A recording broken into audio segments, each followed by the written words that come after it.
there are moments in life that are just more impactful than others, in my experience. Maybe they're more impactful or more important or more significant because we ourselves make them so. One such moment for me was in 2010. I was sitting in the library of the high school I was attending while on student exchange in a small town near Toronto in Canada. And I was listening to the speech of a woman called Elizabeth Dallaire. Elizabeth Dallaire is the wife of General Romeo Dallaire, who was heading the Blue Helmets during the Rwanda genocide. I don't even know how I ended up in this library.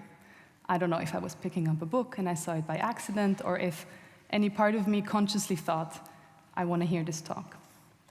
But I remember how much hearing about this meant to me. In roughly the same part of the time, I also found out about deforestation in the Amazon for the first time. I, for the first time, heard about famines that were happening in different parts of the earth. And for the first time, I saw videos of the animal cruelty that we execute as humanity.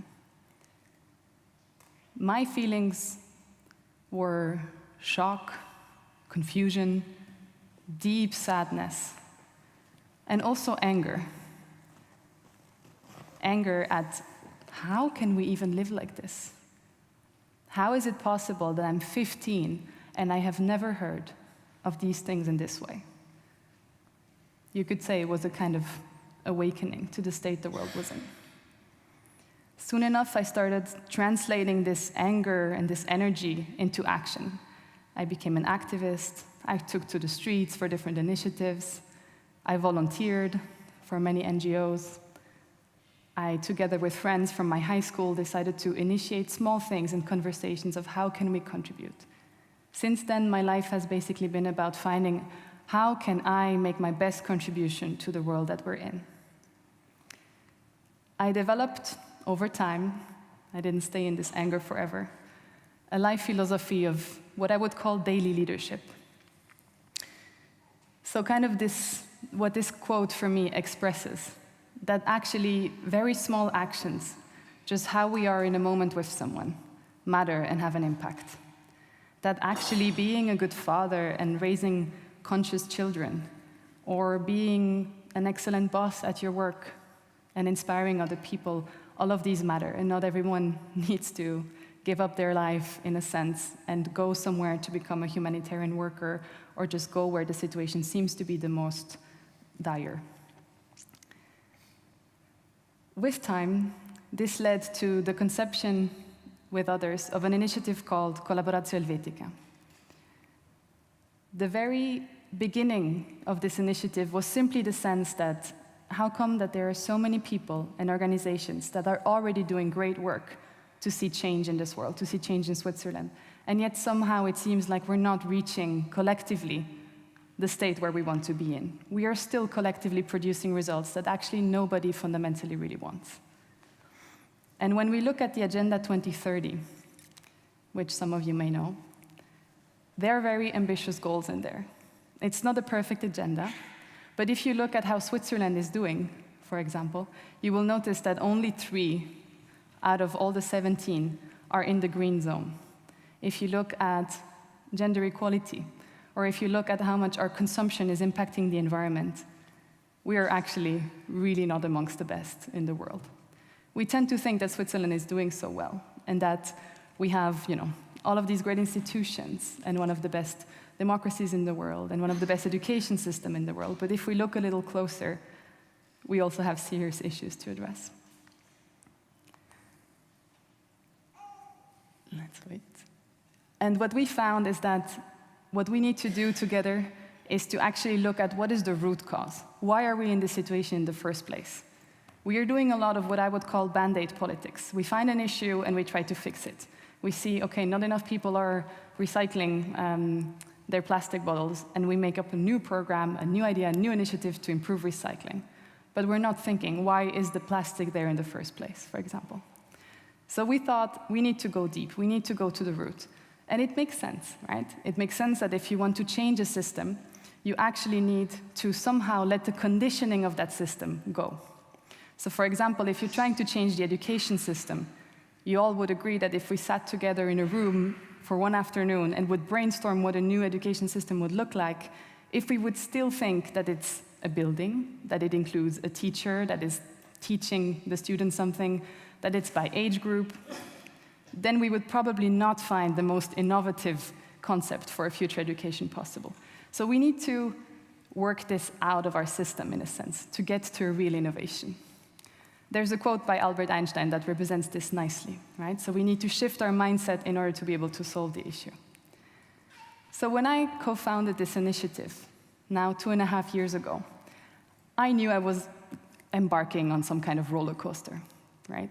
I knew it would be intense, it would be difficult, there would be challenges, just like the startup life, you could say, or trying to change anything or to do meaningful work in general just is.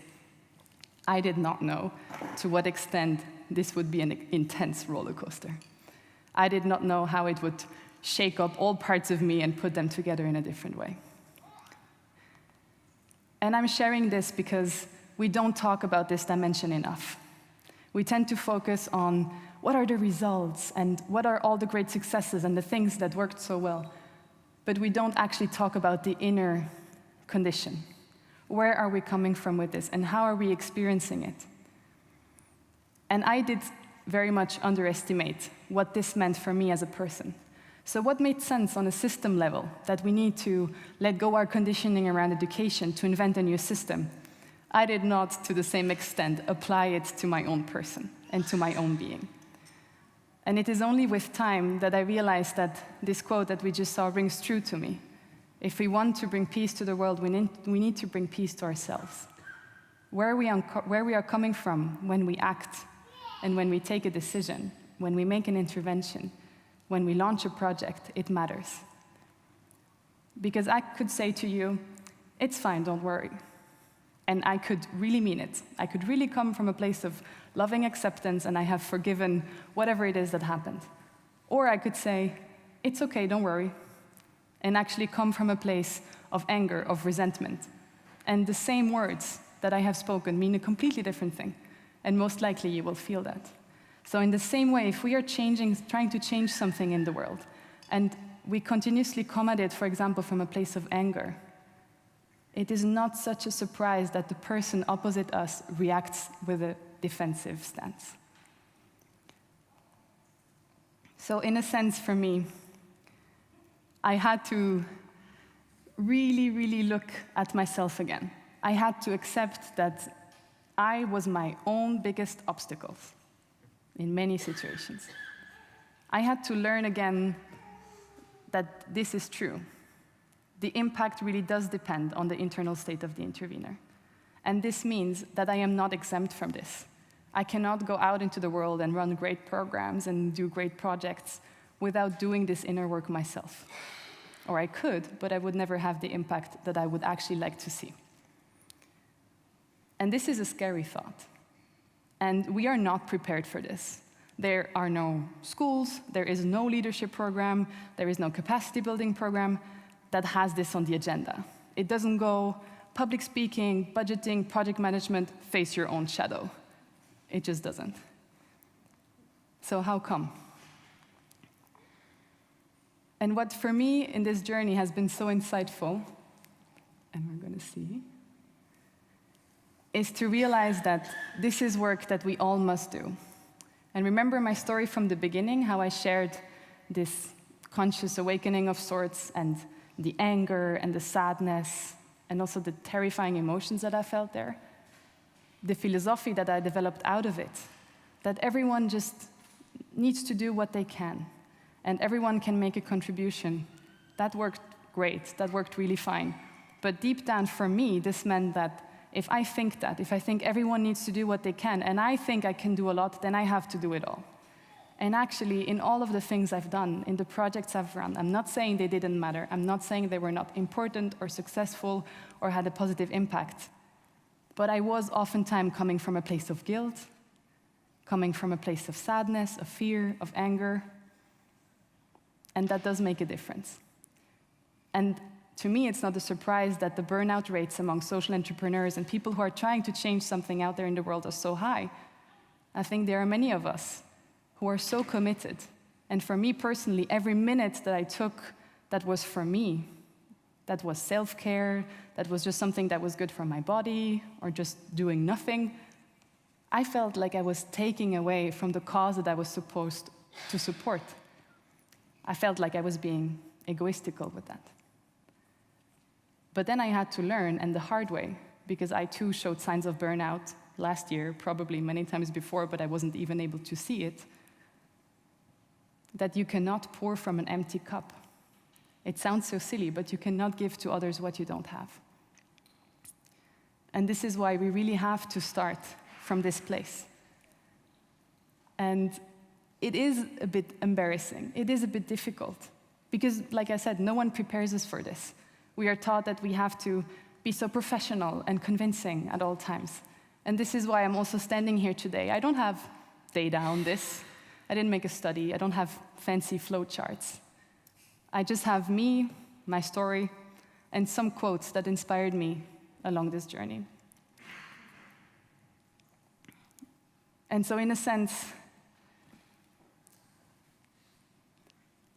I think we don't need to take this as, okay, then let's stop doing the work. I am not saying, let's stop getting together, let's stop going to the streets, let's stop being active. I'm also not saying that this is the answer to all of our problems, and I'm preaching a new evangelicum. I'm also not saying that this is the end of it, it's just the beginning. But what I am saying is that everyone can have an impact, and the even smallest actions and smallest decisions make a difference. And where we come from when we do those makes a difference. And that is only the beginning.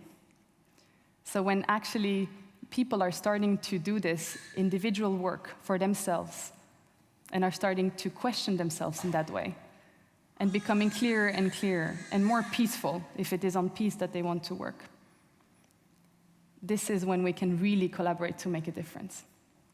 You could think of it as playing an instrument. It's a practice, right? I don't play the violin for a day and then think that I'm done. If I want to be good at playing the violin, I will practice every single day. I will keep going. There will always be new things to learn because there are always new things that I can discover about myself, deeper layers that are yet to uncover. And then if I get really good at playing the violin and you are really good at your instrument, then maybe we can play together. And maybe we can start to improvise together. And we can start to become attuned to what the field needs. So we don't just play what we think needs to be played and the program that I have in my mind, but we play what just emerges from the moment. And this is really my hope. So I want to leave you with this quote that inspires me a lot. And my invitation to all of us is to just do what we can right where we are and meet ourselves and each other with curiosity and compassion. And sometimes, just sometimes, when it's possible, have the courage to talk about where it's difficult, have the courage to face each other in this way, and have the courage to invite ourselves to grow, to support our cause even more. Thank you.